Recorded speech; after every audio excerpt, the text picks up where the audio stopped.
Hey guys, welcome back to my channel. Today I'm going to show you how to remove objects from video in CapCut. Let's get started. Open your CapCut as your video editor. So please you choose one of your projects, for example this one, and I want to remove this yellow thing. So tap on your projects and then make duplicate this one, and then on the first video you can make overlay here, and in this overlay you can mask. You can search the mask feature, mask options. This one, choose a circle and try to adjust the size. This one,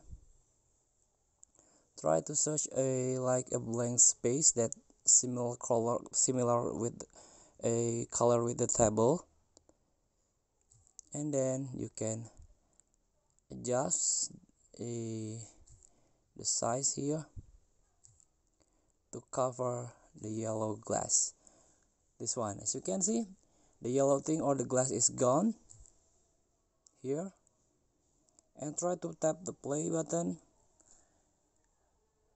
Now you can hide objects with this mask or this editor. Thank you for watching. Don't forget to comment, like, and subscribe, and also click the next button below. See you in the next video.